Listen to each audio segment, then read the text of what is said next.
کہتے ہیں ہرقل بادشاہ خاص مٹی سے بنی سراہی سے ٹھنڈا پانی لے کر پیتا تھا تو دنیا اس کی اس آسائش پر حسد کیا کرتی تھی، لیکن اگر آج اسے آپ اپنے گھر کا فریج کا پانی پیش کر دے تو وہ کیا سوچے گا؟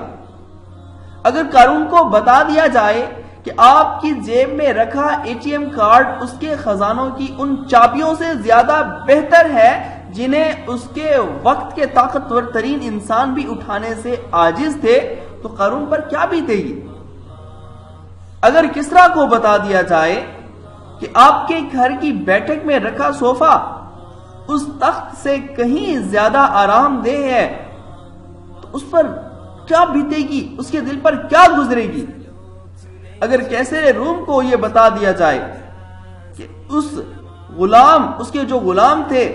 شتر مرغ کے پروں سے بنے جن پنکھوں سے اسے ہوا پہنچایا کرتے تھے، آپ کے گھر کے پنکھے اور اے سی کے 1000ویں حصے کے برابر بھی نہیں ہے تو اسے کیسا لگے گا؟ آپ اپنی خوبصورت کار لے کر ہلاکو خاں کے سامنے فراٹے بھرتے ہوئے گزر جائیے، کیا اب بھی اس کو اپنے گھوڑوں پر غرور اور گھمنڈ ہوگا؟ خلیفہ منصور کے غلام اس کے لیے ٹھنڈے اور گرم پانی کو ملا کر غسل کا اہتمام کرتے تھے اور وہ اپنے آپ میں پھولا نہیں سمایا کرتا تھا، کیسا لگے گا اسے اگر وہ آپ کے گھر میں گیزر دیکھ لے تو جناب آپ بادشاہوں کسی راحت میں نہیں رہ رہے ہیں، بلکہ سچ یہ ہے کہ بادشاہ آپ جیسی راحت کا سوچ بھی نہیں سکتے تھے، مگر کیا کریں؟ آپ کا سوچ یہ ہے جب آپ سے ملیں، جب ملاقات کریں، آپ اپنے نصیب سے نالاحی نظر آتے ہیں۔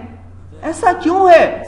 کہ آپ جتنی راحتیں اور وسعتیں آپ کے پاس بڑھ رہی ہیں آپ کا سینہ اتنا ہی تنگ ہوتا جا رہا ہے؟ او بھائی